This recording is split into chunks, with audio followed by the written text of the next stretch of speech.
investi Conforama, qu'on a besoin de monde et que tout le monde est les bienvenus et qu'on lâche rien. Et qu'on remercie tous les gens qui nous amènent plein de choses. Ouais, vraiment.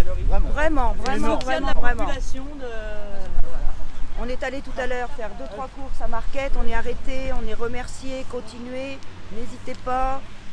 On sait que vous le faites pour nous, on ne peut pas venir, mais on est là quand même avec vous. Depuis le début, samedi matin, qu'il y a les 3-8 sur ce rond-point.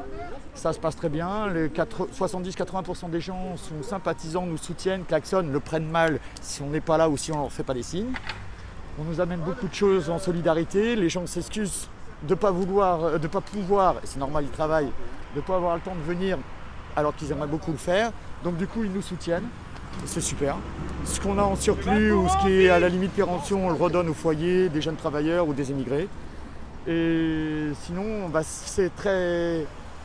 On n'a pas, sur ce rond-point-là, je parle, peut-être quelque chose de très très efficace au niveau blocage du pays, mais on est une vitrine qui incite les gens, et les gens nous le disent eux-mêmes, continuez, on vous soutient et ne lâchez rien, c'est eux qui le demandent.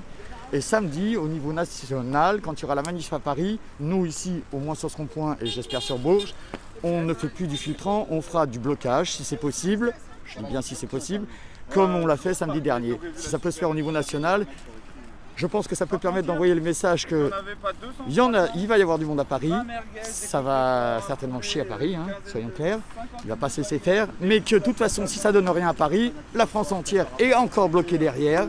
Et on est là parce qu'on a énormément de gens, même des papis, des mamies, qui ne peuvent pas monter, qui n'ont pas les moyens, des gens qui travaillent, des couples, voilà, avec enfants, mais qui nous demandent de rester et si vraiment on est là samedi alors que tout le monde monte, parce qu'eux aussi veulent participer et ils nous annoncent qu'ils veulent venir ici, sur ce rond-point-là qui est à proximité de chez eux et qui est au moins symboliquement et même après au niveau blocage aussi efficace. On est dans une zone industrielle, donc samedi dernier, ils n'ont pas fait un centime ici. C'est aussi le but. Mais les gens sont demandeurs. On n'arrive plus à vivre, on travaille, on n'arrive plus à vivre. Au bout d'un moment, on travaille pour rien, on travaille dans le vide.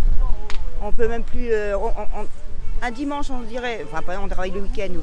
On devrait pouvoir se dire, allez, on va faire un petit tour, on va se promener. Ah bah non, il faut réfléchir, il faut remettre de l'essence. Ah bah tant pis, on reste là. Par exemple, c'est toutes les petites choses comme ça qu'on aura envie de faire qu'on ne peut plus faire. Et puis on n'arrive plus à travailler. Les gens qui avaient d'argent à dépenser ne le dépensent plus. Soit ils l'ont plus, ou alors ils essaient de le mettre de côté tellement ils ont peur. Voilà. On a eu Sarkozy, on a eu Chirac, ça n'a pas été des anges. Ils ont tapé dans la caisse, ils sont tous judiciables, ils sont tous emprisonnables. Ils ne le sont pas d'ailleurs. Hein. Mais par contre, leurs collaborateurs, ça tombe comme des mouches. Mais lui, en 1 an et demi, il a réussi à être plus impopulaire que les 3 précédents. En quinquennat et septennat, c'est quand même assez impressionnant. Et il y a une chose, je crois qui fédère tout le monde, hormis la pompe à essence, c'est le mépris. Mais le mépris de petit snob, et je pense que c'est la façon dont il a accueilli l'armée au début, avec le même mépris. C'est même pas condescendant, c'est carrément nier les gens et les considérer comme de la merde. Et ça se voit dans le ton, dans l'attitude. Ça remarque, c'est comme ça, j'ai triché, s'il y en a qui ne sont pas contents, qui viennent me chercher. On n'est pas content, on va venir, on va te demander des comptes. C'est ça le but. Pour la première fois de ma vie, j'ai vu des CRS en France poser le casque.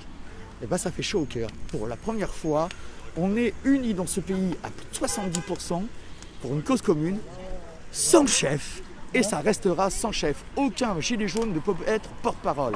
C'est pas possible. C'est le principe, c'est la règle.